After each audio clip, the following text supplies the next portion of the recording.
iwi o te motu tēnei rā, ko te reo Atiawa me tuku atu rā e ngā mihi o te wā. Tau iti mai, mai karama, tēnei ngā papahotanga matua nei. Tukuna atu rā kia koutou whānau, welcome. Welcome once, welcome twice to our live broadcast of our Q&A session. Coming to you live from Pelorus House. Nei rā ko te reo o te toihau, o te runanga nui o te Atiawa, ko kura moi ohu tēnei. Tēnei ka mihi. Nei, aihe ki wainga ki a tātou. E ngā aihe, ara mai rā ki roti te whanganui ātara. Ki te tatu atu rā ki aku tupua, ara ki te tupua o ngāke, ki rungi te uarahi o tupua horonuku. Ara mai piki mai kake mai ki wainga ki a tātou kei raro i te pare rau i tō tātou maunga o puki atua, ki te wai e rere tonu nei ki wahora ko wai whetū, ara kei tō tātou rua kōiwi a tatarawa atura. Nō reira, kawe mai rai o koutou mate ki te tuitui atura ki tō tātou mate kuariro. Ara, a kei taranga he nau mai hara mai ki wangi ki a tātou. Ko tai mai te hunga pā ki te wakaronga atura i o koutou kōrero. Ara, te hunga e pono rawa atura ki tēnei ki mua te riki. Mai o taki, ara mai porerua, mai te awa kairangi ki uta, te awa kairangi ki tai. Ara mai wainu o mata, e whakarau i ka mai nei. Nō rei kei ngā karapu nau mai hare mai rā. Tēnei te wā, kaua e mataku i whiu atura ngā pātai ki runga e nei aihe. Nō reira, ka mihi rawa atura ki au koutou. Tēnei te raukuro o te Atiawa, e mihi kauana ki au koutou. Ara, i runga i te ara whanaunga, ara o tō tātou whanaunga o Ngāti Toa, Ngāti Rauko, Ngāti Tūkorehe, i mihi atura ki au koutou. I te taha ara ki oku whanaunga mai te moana nui akiwa. Ai whakatau hei mihi atura ki au koutou e taranga aihe. Just on behalf of our whānau here, just like to welcome the Dolphins into Te Whanganui Atara. And it's a great opportunity to welcome the Dolphins because the creation of our harbour was actually based on Tu Tupua, Tu Taniwha. And they were unphenomenal. They were two phenomenons known as Ngāke and Whātaitai. And they created our harbour. And just last week, in the presence of His Worship the Mayor, Whaono Ken Laban, alongside iwi, we blessed the walkway and the seawall on the eastern side of the harbour, which encapsulates basically this side of our harbour. But what's most important is that the Dolphins get to meet our taniwha ngāke and the relationships that we're about to build. But most importantly, I want to welcome you here to this place as Pūhara Keke Tapu Nau Mai Hara Mai welcome. But also to welcome the many clubs that have come here to listen, and no doubt they'll have questions from as far as Otaki, our Porerua, Wellington, Upper Hutt, coming down into the valley, Lower Hutt here, and into Wainuiomata, and for those other clubs that are also beyond the region. So on behalf of the clubs here, on behalf of the local iwi, Te Atiawa, on behalf of our whanaunga, our tangata Pacifica, we welcome you here, and no doubt there will be a lot of questions. I don't want to keep things on too long because I know that people will have questions of yourself. Nō reira, kare e te kūmia roa, tēnei ka mihi rawa atura ki o koutou, e hara mai nei. Ākia wakaronga te rā, ki ngai he koukou mai ana, mai te awata poko, ai he ki runga, ai he ki raro, ki roto i te waha o te ikae. Ki te tatu atura mai i rua tupua, mai i rua tā wito. Ka puta ko tupua horo nuku, ko tupua horo rangi. Ko ngāke, ko whātaitai nei e. And just in the context of the waiata, is the journey of the dolphin that has come here. The dolphin that has come here, travelled across the Tasman, and as it makes its way into Raukawa Moana and into our harbour, where you are met by the two phenomenons, the two taniwha, known as Ngāki and Whātaitai. Nō reira, tēnā koutou, tēnei ka mihi. Ka huri te rākau kōrero, ki tō tātou kai whakarite, as worship, Ken, Laban, tēnā koe. Nā mihi te rangatira. Kia ora everybody, welcome. Welcome to the Dolphins. Wolfie, nice to have you here in Wellington. So we'll make a start. Maybe Wolfie, you and I might kick it off. Might grab a microphone, grab a seat. So as Kura alluded to, these are representatives of the local clubs in the area, and what an opportunity for us. Not often we have a chance for NRL coach to be with us. But just before we talk about that, for those of you who don't know, it has been this man here, Kristian Woolf, who has single-handedly, I don't want to embarrass you, Wolfie, changed the face of International Rugby League. He's the head coach of Mate Matonga in the various kind of identities that they've had. He was the one who convinced Jason Taumalolo and Andrew Fafita to switch their allegiance from other countries and play for Tonga. Haynes, Wolfie, myself and a few others in the room, we were at Suncorp Stadium last year for Toa Samoa and Tonga, 45,000 people, and I remember talking to Haynes, Wolfie, about the impact and influence that the rise of Tonga, it's where it all started, and the rise of Toa Samoa, and to have 45,000 playing in Queensland with teams, not involving, not called Queensland or Australia, was a phenomenal effort, and all thanks to the work that you did many years ago to set that in train.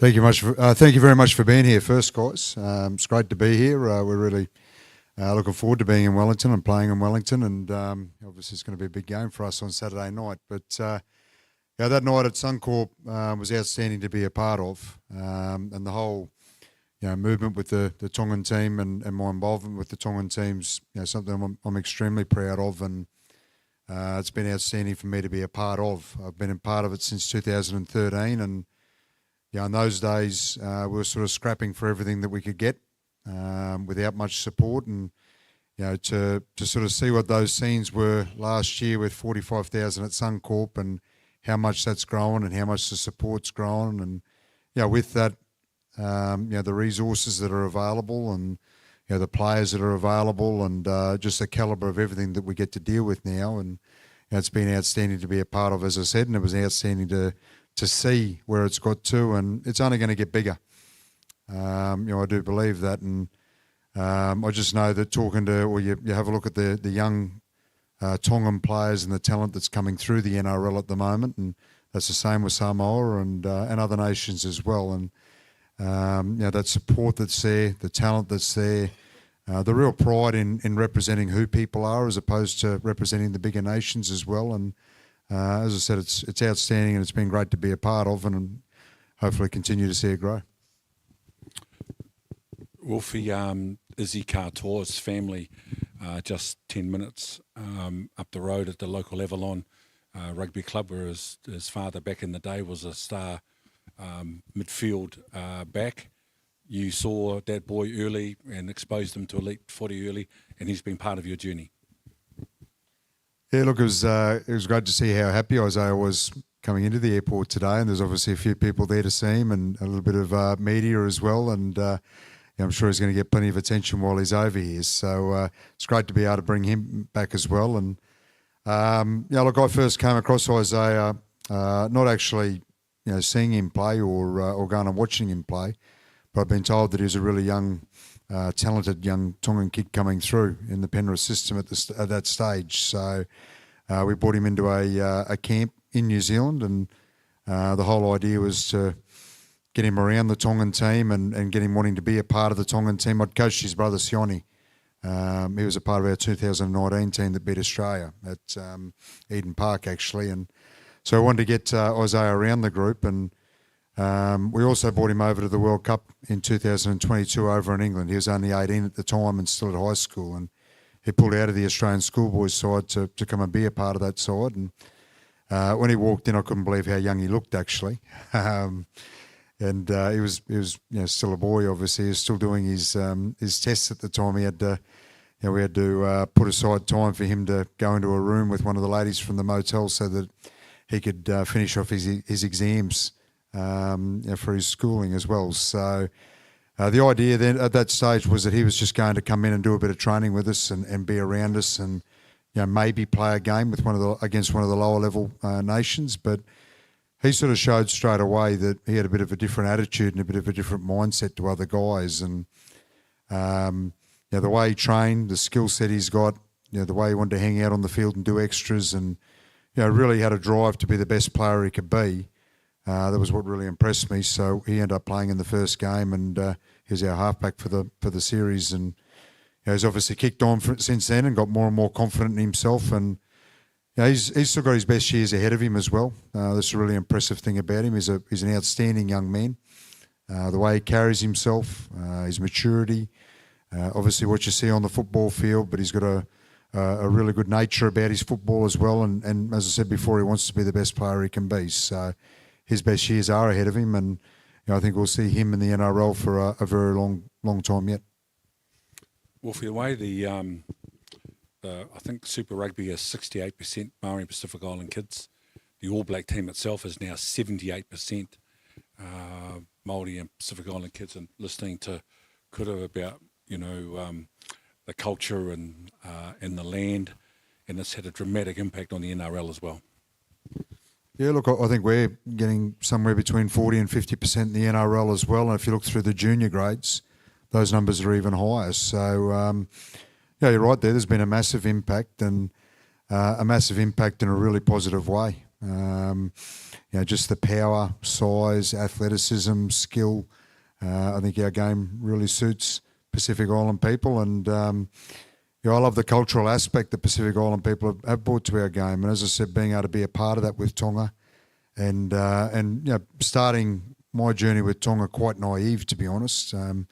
Not really knowing much about the culture. I was quite close with a couple of families, the Tomalolo family and the Pangai family in particular, but I didn't know too much at that stage. And just being able to be a part of that and see the influence of the Tongan culture, what that has on the players, and the pride as well as the involvement in the families. That's been something I've been really proud to be a part of. Jason Taumalolo, as you know, is hugely popular all around the world. So did you recruit him or had something to do with him as a 14-year-old going to the Cowboys? Is that how your relationship with him started? No, I was running the junior elite programs at the Cowboys at the time, the junior academies. So a guy called Clint Zammit actually signed him, and I do remember the conversations because Clint Zammit's a really good guy, a really good friend of mine, and at times he can exaggerate about how good a player his signed is or how good a kid is. And I do remember the first time I seen Jason, and he was this big kid with a bit of cheek about him, and already had the gold teeth, and was pretty well developed at that stage. And you always wonder how far a kid can go, but Jason, he had something different about him straight away. He had a real toughness and a real drive to back the athleticism, and you could see that from a very young age. The process, Wolfie, of seeing an outstanding 16, 17-year-old and then the development to first grade, can you share a little bit about the reality of that journey for most of the kids? Yeah, look, the reality is that the majority of the kids don't quite make it to the NRL. And I remember when I was coaching the Cowboys under-20s, that was an elite competition at that age group, and that's obviously a fairly mature age group.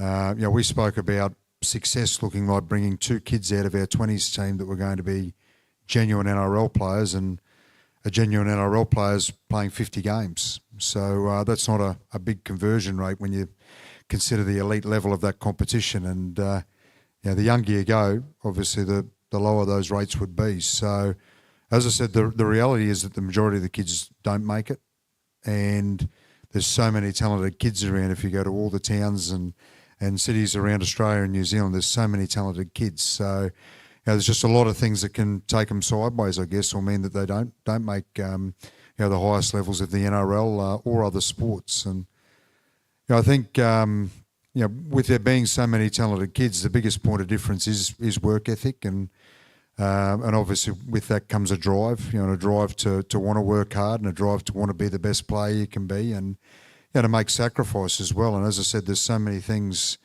as party lifestyle and other things that can certainly drag kids different directions. And those kids that do make it to the NRL, they make a lot of sacrifice, and you have to be willing to do that if you're going to play at this level. You have to really love your footy.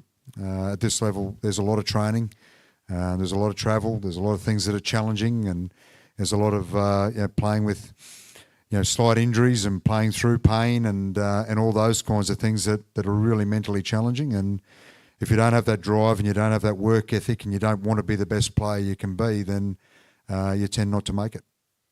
Wolfie, the game, everybody knows, television audience, gate receipts, crowd attendance, all of those things. We seem to be breaking records every year for the last 3 or 4 years. Do you think 6 again's been a factor in that? Yeah, I do, actually. If I go back to 2020 when the 6 again rule was first sort of floated and first came in, and I think it was a real positive for the game. I think it was a very positive decision. And I always think of teams, I was in the UK at the time actually coaching, and I can think of teams over there, and I can think of teams in the NRL at the time that weren't as talented as the best teams. And basically their way of surviving was being happy to give away penalties and happy to sort of mug the ruck and slow the game down, and that became a leveller. And I don't think it was a product that people necessarily enjoyed watching when that was the case. And the 6 again rule certainly changed that. It made it really hard to slow games down and mug the ruck, as I said, and really sort of just rely on wrestle and making it a slow game to keep yourself in the game. And I think the teams that did have the best athletes and did have the guys with skill and that ability to be able to do things under fatigue, they were the teams that sort of rose to the top and became the top teams. And so I think it's been a really positive change for the game, and it's certainly something that I want to see stay around. I'm not quite sure we've got the balance right at the minute. We've obviously made changes again this year, and that's made it really challenging. And there's nothing wrong with being challenging, but what it's sort of made the game is very momentum based and very possession based at the moment. And we've all seen games where one team gets on top and it's just very hard to change that momentum. Once fatigue sets in and you're under the pump and you've had numerous 6 agains against you, it's very, very challenging to change that. So, as I said, I'm not quite sure we've got the balance right now. I thought we probably had the balance a little bit better last year, to be honest. But overall, I think the 6 again's been a really positive change for the game. The demise of Nelson Asofa Solomona, who's another local kid from just down the road here as well. Is there a danger with the 6 again that the blocker roaches and the Asofa Solomonas and the big boys are going to be squeezed out? I think to some extent, some guys have. Your bigger, probably less athletic sort of guys have probably been squeezed out for a number of years now. But there's still a place for the big man. You look at a guy like Payne Haas, Aden Fanua-Blake, Joe Tapane, those kinds of players that are big, athletic, fit. They're just so good in the game. And if anything, it's probably made them even more effective because they can handle the 6 again and they can handle workloads, but they're just so dangerous when they've got the ball in hand and so athletic and hard to handle, particularly when fatigue comes into the game. And if I go back to a guy that I'm more familiar with, I'm obviously very familiar with Aden, but Jason Tomalola, the guy I'm probably most familiar with, his second stints were always better than his first, and that's still the case now. And when you're a big man who can move like that and fatigue sets into the game, you become harder and harder to handle as the game goes on. So I think there'll always be a place for the big man, but it's certainly become harder for some. Wolfie, the pressure of NRL coach week to week, there's a lot of things you have to deal with, injury, fluctuations in form. Origin, international responsibilities. There's a lot of things you have to juggle.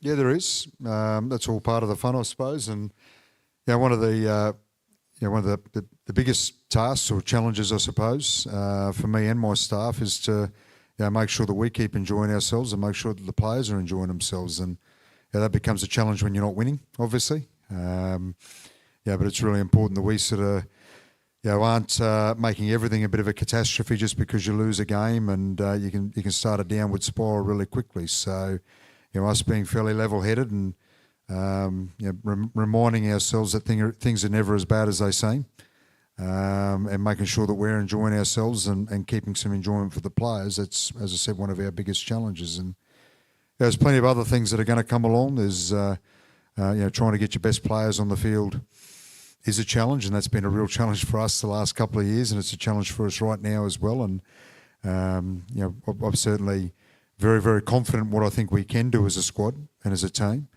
and I'm even more confident if we can get all our best players on the field, because I know how much talent we've got at our disposal. And we've got Origin coming up in the next 5-6 weeks, I think it is. So that's obviously going to have an impact as well. But at the same time, I know that things like Origin really motivate our players. We've got players who want to be involved in that arena, and that is seen as the pinnacle along with international footy. And obviously, international football's started to get a grounding in the game where it's seen as very similar to Origin nowadays, and just as something that people strive for just as much. So, your best players want to be a part of that arena. They want to be playing in those games. So, while it might take players out of our team for a period, I want our players to be playing Origin. I'm hoping that we've got 3 or 4 guys there that get that opportunity this year, and I know that that's going to drive them to be the best players for us. And I know that when they come back from Origin, that experience of playing at that level, that makes them better players for us as well. Wolf, with the reality of the travel schedule and chasing those 2 points and the demands, I think this time last week you were either in Darwin or on the way, and now you're in Wellington. Yeah, we've had a challenging start to the season from that point of view. We had 3 six-day turnarounds to start the year, and we found that challenging. Actually, it probably caught us by surprise a little bit as a coaching staff that our players hit a little bit more fatigued than what we realised. And our poorest performance so far this year against Manly was on the back of that. And as I said, it caught us by surprise a little bit. And then we've come off the bye and gone to Darwin. It was extremely hot and oppressive in Darwin, as you could probably see on TV, and that certainly took a lot out of the players. And then we're back on the plane and coming over here, and it's obviously different conditions over here. It's much nicer. So, that's just part of the challenge. We've had to alter our week a little bit. We certainly lowered the loads that we originally had planned for the players on Monday. We knew that our players put a lot of effort and come out of that game with a lot of fatigue, as well as when you're playing in that sort of heat and humidity, you get the dehydration and other things that come with it. And so we lowered the loads at the start of the week, made sure that we gave our players a bit of an opportunity to still work on their game and still try and improve some things, but recover at the same time, and that's mentally and physically. And we made sure we had a really good session on Wednesday, and our players bought into that and gave us a good effort. We've got one more session tomorrow, and then we're ready to go. Wolfie, the pressure. We're not even a third of the way through the 2026 season, and 2 coaches have already been sacked.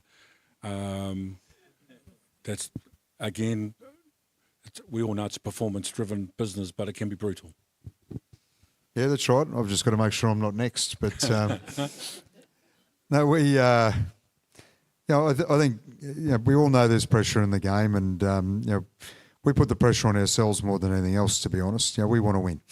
We've got a group there that we believe in. We've got a coaching staff that I believe in, that I know are as good, if not better, than any other in the competition, and people that I trust. And I know that we're on the right path in terms of where we want to be as a team, and we're certainly not there just yet.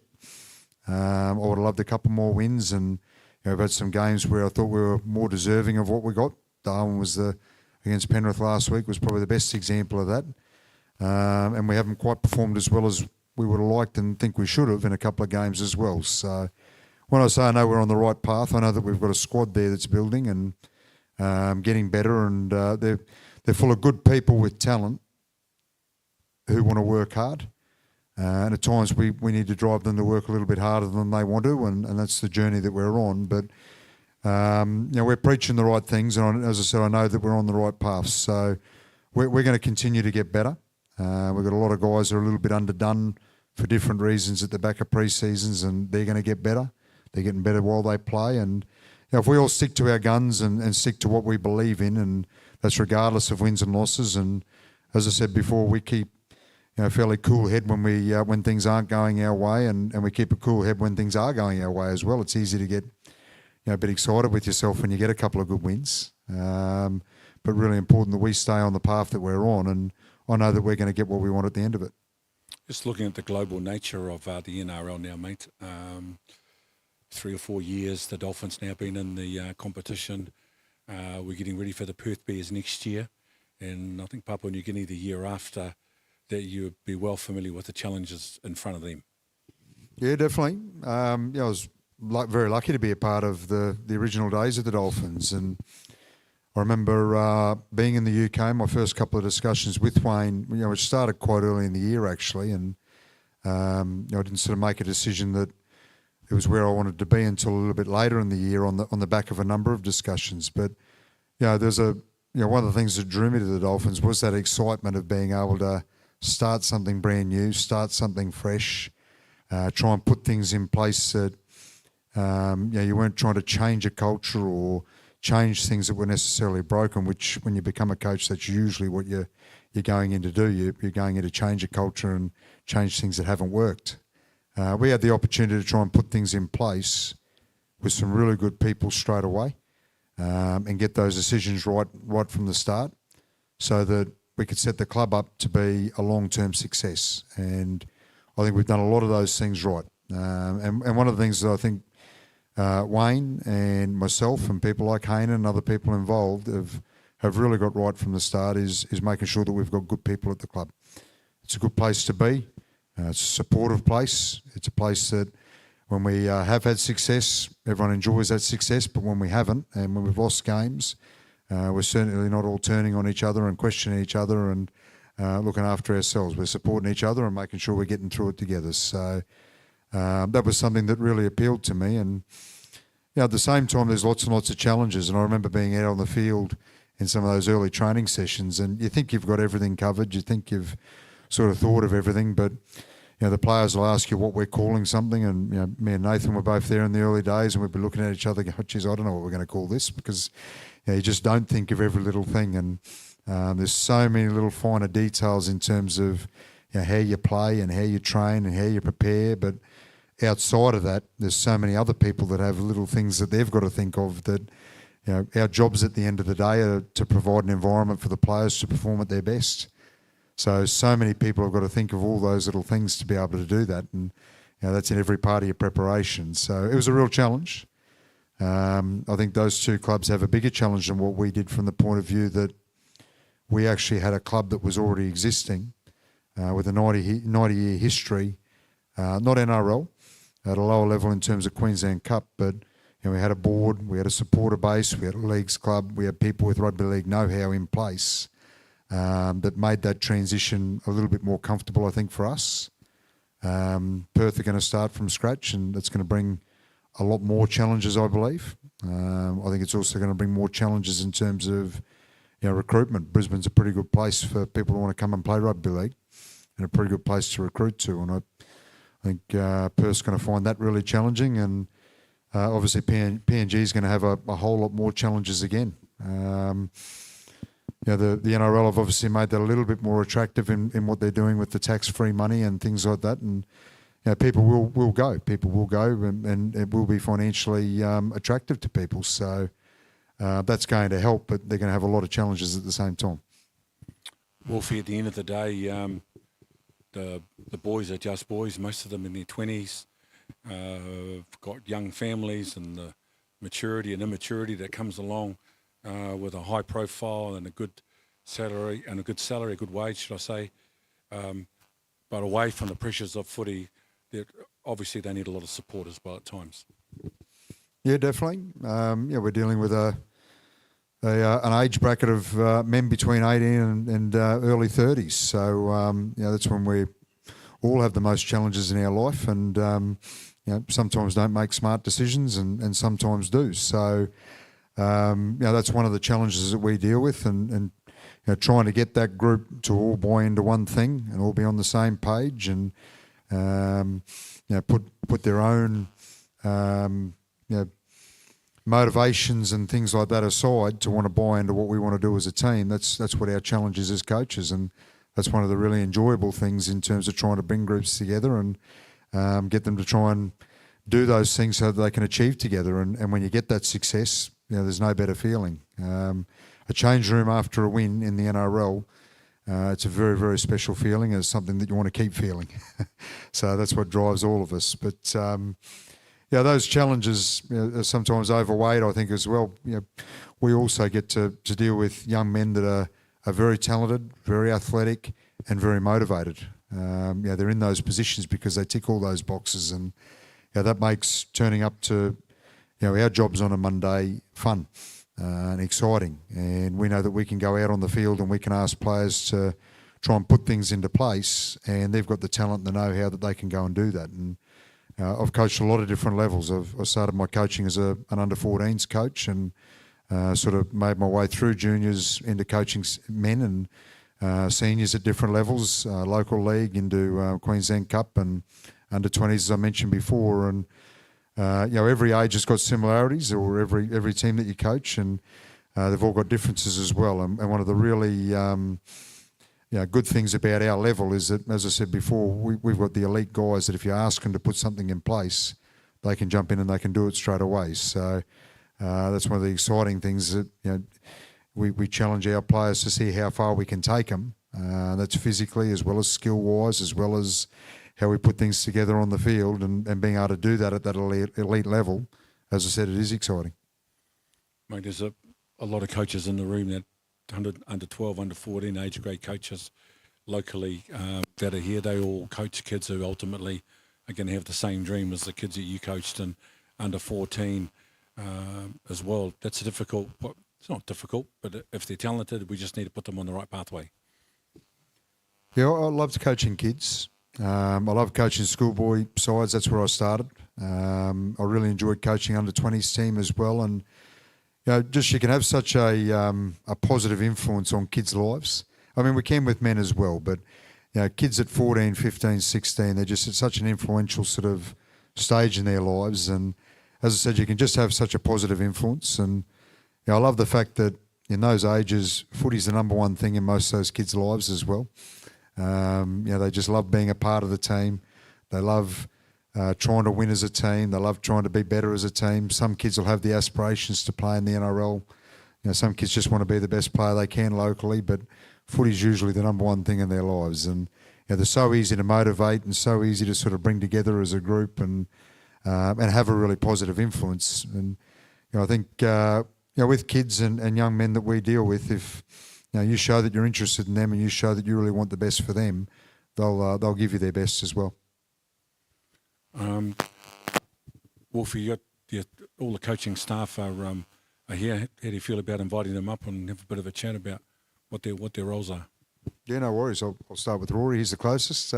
Rory Jason. Rory looks after our defence. So we sort of break the coaching up into defence, attack, and then Ben, who I'll introduce in a minute, crosses over with a little bit of both. So Rory, so he doesn't have to talk about himself, I'll tell you a couple of things. He's, testing my memory here, was about 170 first grade games, is that right? Okay. I was trying to pump you up a bit. I should have kept 170. But he's probably going to talk himself down a little bit there. What he did do is a part of 2 NRL premierships and a World Club Challenge. So what I liked in Rory, and I remember coaching against him not too many times, but certainly did, is he's a very hard working player, a player that probably didn't have the talent of some other players, but he made up for that in terms of how hard he worked and how hard he trained and how much information he wanted to take in. And that's exactly what he is as a coach. He knows what winning looks like. He puts the work into that. He's a very detailed, very work ethic driven coach, and that was what I knew that I needed when I was putting a staff together. And I certainly wanted to make sure that we had guys who are winners and know how to win, and that's what Rory is. So I'll go next to Ben. Ben's my brother. Obviously, I know plenty about Ben's history, and he hasn't got the rugby league sort of pedigree of Rory and Nathan in terms of playing NRL and premierships in the NRL, but he's an elite sportsman in his own right, and certainly knows what hard work looks like and hard training looks like and elite training looks like, and across a number of sports. And one of the reasons why I wanted to bring Ben in is a bit like myself. He's made his way in coaching through being a good coach, and how he's coached juniors, he's coached kids, he's coached schoolboys, he's coached men, and done the hard yards as a coach, and has a real understanding of what it takes to be successful as a coach first and foremost. And so Ben looks after our contact and wrestle, which also covers over into our attack with our play the ball work, and looks after our middle forwards as a whole as well. So when we break it up, he takes the middle forwards and does their attack and defence, whether it's review and preview, and helps them become better. And then finally got Nathan Feen, who people over here are probably fairly familiar with. He's played for the Kiwis, and now I'll try and get my memory right here. 277 games, is that right, mate? About right, yeah. Also won a premiership at the Dragons, won a World Club Challenge, won a World Cup with the Kiwis, beat an unbelievable Australian side in doing so. What have I missed there, mate? Anything? That'll do, eh? That'll do.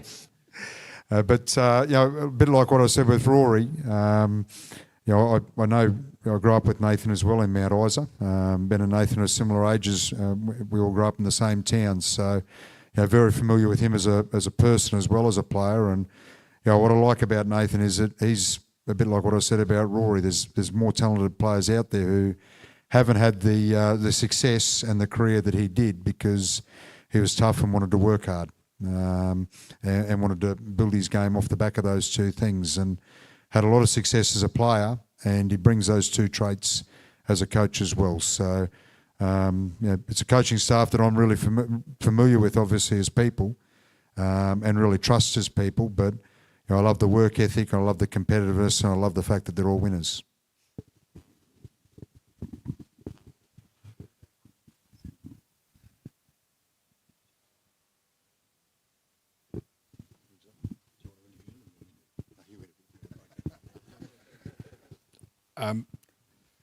Rory, really appreciate. Firstly, congratulations on a great career, mate. Welcome to Wellington. Awesome to have you all here. Could you just share a little bit about what your role is with the team? For a lot of amateur coaches here, having this kind of support thing is, as you know, is not a reality for most of us. Thanks for having me. My job entails coming up with a system defensively, and getting your side to understand that system, and then most importantly, put the effort into that system so that it works. It's pretty easy to get guys to attack because it is an enjoyable part of the game, having the footy. The other side of the ball at times can be more challenging. So coming up with a system and what that system looks like is one thing. But the biggest challenge and the most important thing is to getting the players to buy into that system and to put the effort into the system that will allow any system to work. That's probably how I'd sum up my role. Is it true that some things don't change? Not wearing a Dolphins jersey, he's the bloke you're after. Yeah, it's a very simple game, isn't it? Still running hard and tackling hard is first and foremost, and putting more effort in than your opposition number, and that'll go a long way. The professional athletes, mate, often we see their bench press, we see their squats, we see their power cleans, we see the wrestle. They are big, strong men, all of them. Yeah, and they seem to be getting bigger and stronger and fitter every year. Some of the kids that we have come in that are in the pathways, or your younger guys that are in development roles, or the bottom of your top 30, every year seem to be getting bigger, stronger, fitter, more athletic. So yeah, it's a game, like Wolfie said, for Polynesian people in particular, is starting to suit more and more. And yeah, I have full respect for what the players go through at the moment, particularly the way the rules are changing. They're very tough. It's a hard job. Mate, at the risk of sounding soft, the more bigger they get, the more stronger they get, the more at risk they are of injury. Yeah, potentially. I'd say people have been getting injured playing this sport for a long time. So, yeah, injury does happen. But hopefully through preparation, what you do away from training, how you look after your body, your diet, your sleep, all your professional habits that I'm sure everyone here in this room is starting to slowly pass on to the players that they're coaching. You hope that those things can reduce the amount of times throughout your career that you do get injured. And then, having support, being able to have the resilience to get through those injuries is also an important skill that we want to be able to pass on. Cheers, mate. We'll just have a chat to you. Ben?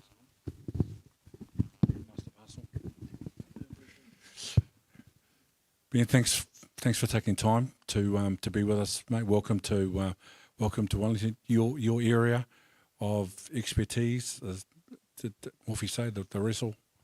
Yeah, look, I work on the contact wrestle side of it, so all our tackle technique work, play the ball stuff. Obviously, that's becoming has become a lot bigger in the game in recent years, and a lot more technical as well. So during the pre-season, we spend a couple of sessions a week on the mats, doing sessions specifically towards that. We do it on the mats to protect the bodies a little bit, so we're not on the hard ground all the time. Also in season, I look at like opposition previews, present to these guys what I'm seeing in the oppositions, and then sort of prepare our second team. So our main team will train against our second team, and get them to run the opposition plays and play like the opposition, I guess, to prepare our team for that week. And like Kristian touched on, also do a bit of review with the forwards, working with Rory and Nathan on what they're looking for, on top of the stuff that I'm looking for, and go through the video on that with those guys. Mate, the wrestle's been a very contentious thing over the years. It's just the reality. Usually the losing team moans about the opposition. Wrestle, that's pretty much standard for the course that's been around the game a long time. Yeah, look, I think the game's getting so fast that teams just are looking to slow it down so that we can get our defensive line set and in position. So, it's become more and more important for that reason. And as teams get bigger and stronger, you got to work harder to control them. So using different techniques to slow them down or to be more effective in getting big guys onto the ground. The other side of it is playing the ball fast. The faster you can play the ball, you get more attacking advantages. So if you can teach them techniques to get out from underneath people, get up faster, or stay on their feet to play the ball, those things all help.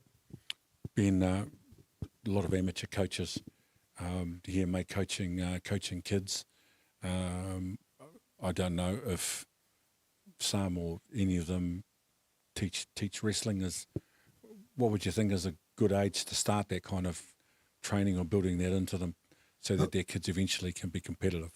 I think like using the term wrestling is probably the wrong word. It's more teaching tackling and teaching tackling effectively. The basic things we teach is securing the ball, stopping the ball carrier's momentum, and effectively taking them to the ground. So like those things, those basic principles and ways of doing that can be taught to the kids early. I think same with effort to get up and play the ball fast, or techniques of how to get off their back onto their feet, like those basic things, or how to fall into a strong position so that you can play the ball quickly, how to maintain your balance keep a good base so that you don't get put onto the ground, so you can promote an offload, or not waste the energy having to get back to your feet. Again, all those things can be taught from a young age. Like I said, wrestling, the term wrestling probably got brought in a few years ago when people were employing Brazilian Jiu-Jitsu coaches and wrestling people to come in and coach that stuff. And some clubs probably went a bit overboard with some of the techniques, which become more dangerous, but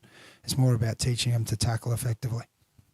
Mate, we see people giving away penalties for contact of the head. Now you can tackle around the legs and get called for a hip drop. So it's almost getting to the point, no matter where you hit them, you're a chance for a penalty. Yeah, you're exactly right. And obviously the speed of the game and the fatigue that's in the game makes it harder as well. I think someone said to me a while ago that hip drops never used to happen, but I think they used to happen. They just didn't get penalised. Same with the high contact. Has probably become more strict, so you see more of it because it's being policed more harshly. But it's everyone's working to be safe when you tackle and limit injuries. No one's looking to really hit someone in the head or do anything dangerous. So I think it's just the fatigue, and the nature of our sport is there's big collisions and there's risk involved in that. Ben, thanks very much. Mate, if you get a hand on to Nathan. Very pleased to have you back. You're in familiar territory. Mate, firstly, congratulations on a phenomenal playing career and the success that you've enjoyed. I've had the pleasure of seeing you at Redcliffe a few times over the years. Coaching, you have a massive influence on the team, and it's great to have you here, Nathan.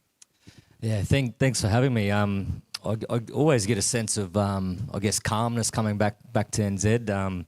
It's a place where I raised our three early age, our kids as they were growing up. So it brings me a lot of peace in that sense. And just listening to your story before about the Taniwha, like I remember singing those songs to my daughter, back when she was in kindy. So yeah, it's a very special place. It was a big part of my career in terms of obviously playing at the Warriors and then playing for the Kiwis, and it's actually helped shape me into the man that I am today. And I wouldn't be sitting here with the opportunity with the Dolphins to coach with Kristian and the boys if I didn't go through that. So yeah, it's just as I said, really humbling, and thank you all for being here tonight.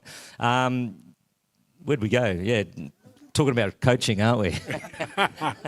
Talking about your influence, the coaching with the Dolphins team. Yeah, look, I'm very lucky. We've got some phenomenal athletes within our team.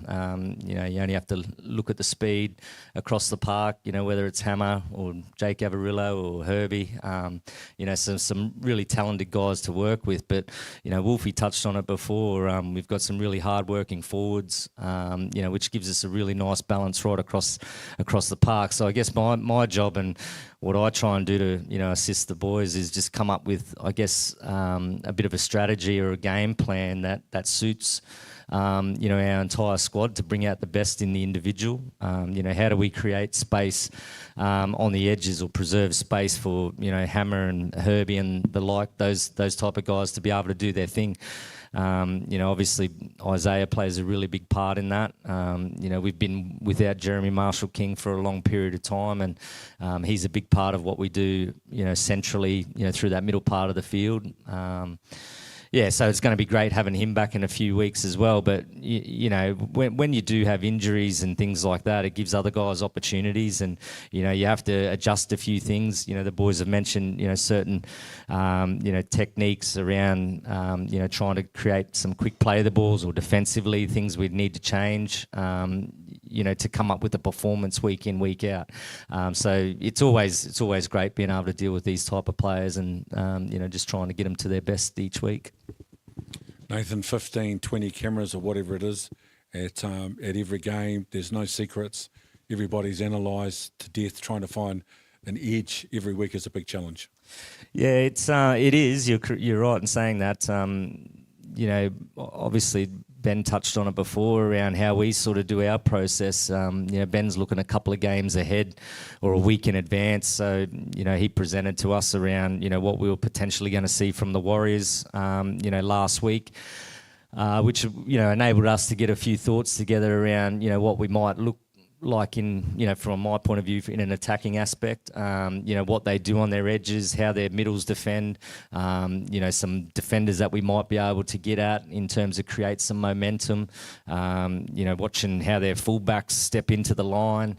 How do they defend on the edge? Are they sliding? Are they aggressive? So all of those things is a bit of a collaboration across the entire coaching team, and then we sort of just come up with a bit of a strategy or a game plan around how we're going to execute. And Rory obviously does the defensive side of things. Ben then gets the reserve grade or the red team to be able to do that in a training session, and we try and put it all together so we're primed and ready to go each and every week.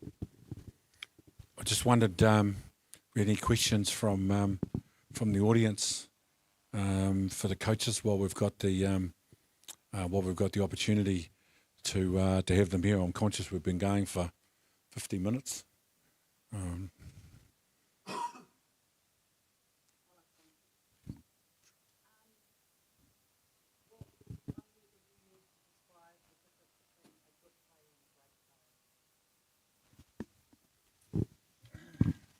It's a very good question. I think the great players impact the players around them more than the good players, and they make them better players as well.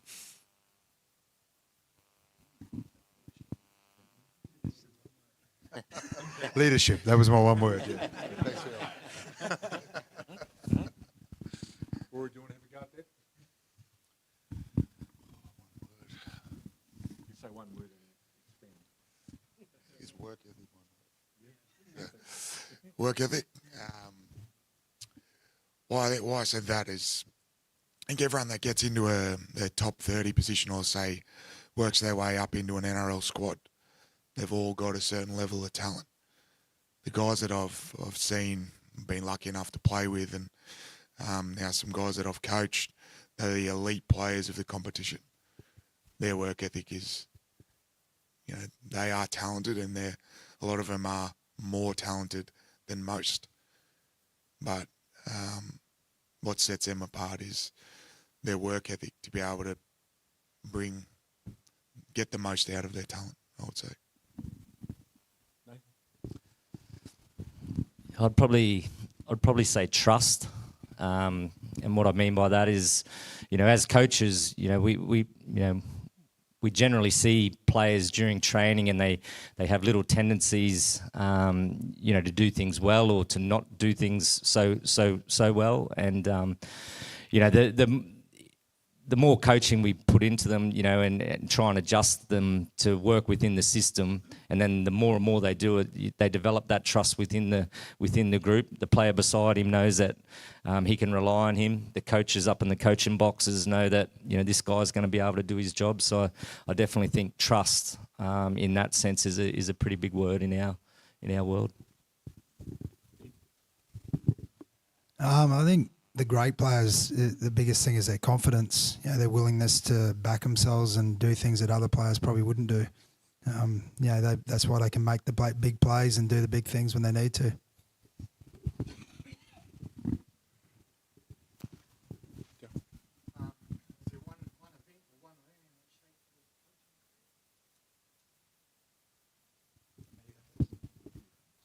For me, look, I was coaching Queensland Cup, and I'm actually a school teacher, so I coached in the elite schoolboy footy for a long time as well. The big thing for me was Kristian couldn't get over to a Tonga New Zealand game a couple of years ago, so I got to go on the staff and work with Dean Young, who's just taken over at the Dragons, and when an opportunity came up at the Dragons, then Dean put my name forward and I ended up getting an assistant coach role there, so I think that sort of started the ball rolling for me. I think for me, rugby league's just always been a massive part of my life. I can remember my old boy coaching and playing when we were growing up in Mount Isa, so it's always sort of been a part of me. And as I mentioned before, rugby league's a sport that gave me everything. So the opportunity to be able to give back in a I guess a coaching or a mentor type way is sort of how it all come about. Like I started with my kids, and then started coaching just some A grade footy in Wollongong after I finished up at the Dragons, and then got a phone call from Wayne Bennett, who wanted me to become involved with the Dolphins, and Kristian obviously played a bit of a role in that too. So yeah, I think it's just a way to give back. Kristian, I met a lovely bloke from Mount Isa a couple of years ago, who we were talking about the Dolphin, and he told me about your time as an amateur boxer. Not a lot of people know that you've got a background in the sport.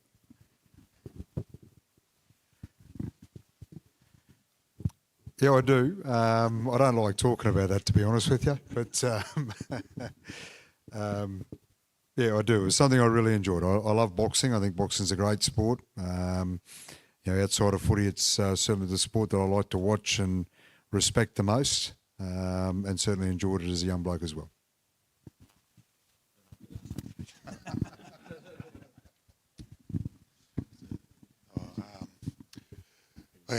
The one moment for me, I had to retire through injury, and it was in a pre-season. I was new to a club. I meant to play there for 2 years. Got injured in the pre-season, didn't play a game for them.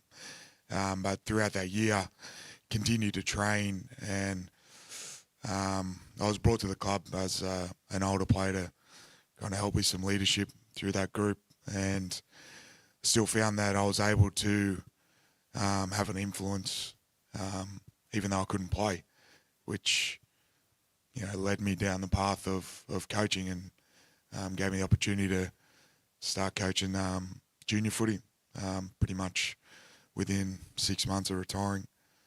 So that was a moment that probably changed for me, realising that I could still have an influence and help guys experience the joy of winning footy games with a team full of mates.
Look, I think the way you keep it going is what you guys do, to be honest.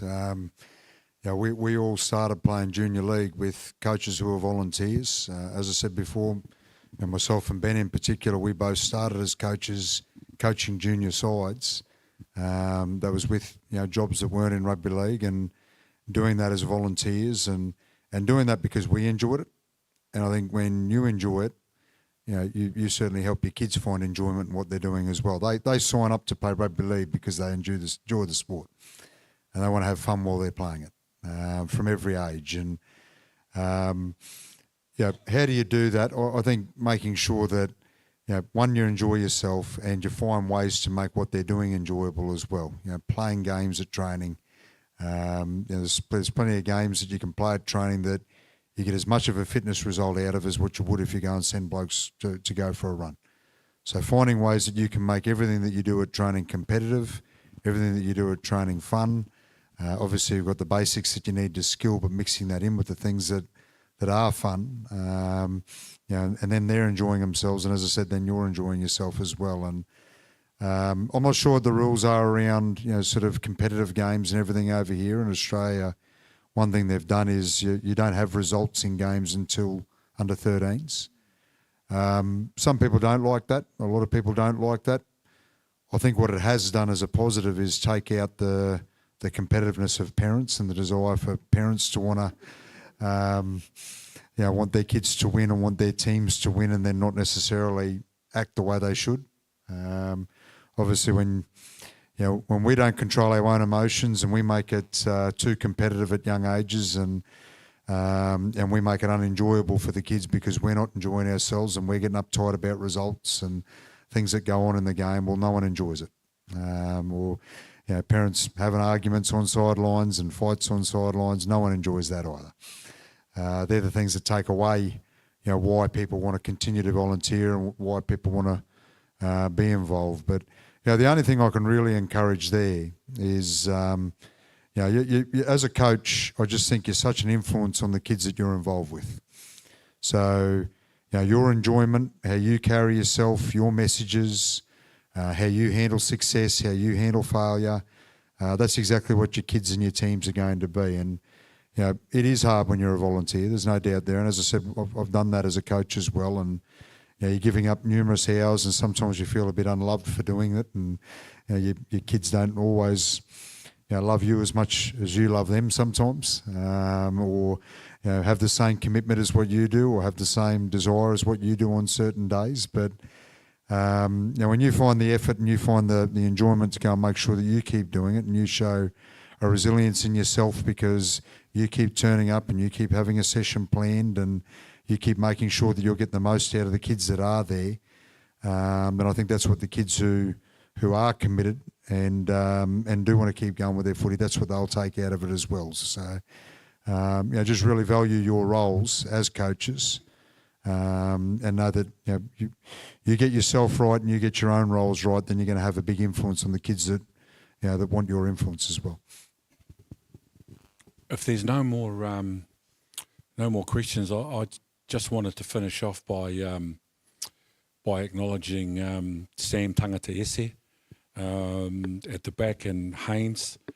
A lot of our audience will remember that 23 years ago, that 2003 Wellington under-18 team was regarded historically as one of the all-time great age grade teams in the history of our game, and Haynes and Sam were in that team. They won the national title.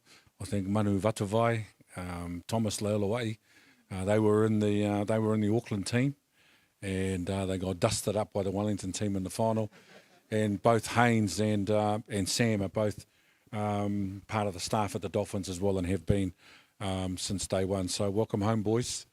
And on behalf of everybody that's here tonight and those that are watching on the live stream, Wolfie, thank you very much for making time. We know the pressure is precious when you guys are on the road, and we just appreciate that you have the time to come and share your thoughts with the volunteers that essentially are keeping our local game alive. It's been a struggle, Nathan, as you know, trying to keep the game alive, but everybody has been enthused by the NRL and the interest, and week to week it's a soap opera on TV. You're on the edge of your seats. Fantastic to watch. So to you and the team, mate, hopefully this is the beginning of a long relationship between Wellington and the Dolphins, and we really appreciate you and wish you all the very best for this weekend and the challenges that remain ahead. Thank you. I can't see iwi tēnā koutou, quite a privilege, isn't it, to have had this opportunity to take in this Q&A session from the Dolphins coaching staff here in Te Wakairangi. Are interested and make the effort. Still got some the one thing I'd encourage you all to just do finishing off for the moment right now, whānau, and just going through the final remarks. Actually, we'll just throw back to the stage, taking these last comments for now. That's something that I think I did really well as a young coach, was turn up and listen to people and turn up and follow coaches that I thought had something to offer. And I just found that with every one of those coaches that you do have something to do with, you take something from them that you believe in. And there's plenty of things that you think you might do different as well. But all those little things that you take certainly add up to the coach that you are. So well done for investing in yourselves. And as I said, thank you very much. We appreciate it. And a reminder to those of you watching that the big game is on this Saturday at the Henry Stadium. Obviously, it's the Dolphins playing against the New Zealand Warriors. Tickets still available as well, Whānau. It's been a privilege to be able to bring to you this live stream of this Q&A session hosted by Mayor Ken Laban and featuring some of the Dolphins coaching staff. From us here at Atiawa Toy FM, thank you very much for tuning in, and we'll catch you back here next time. Nō reira, tēnā koutou, noho ora maira.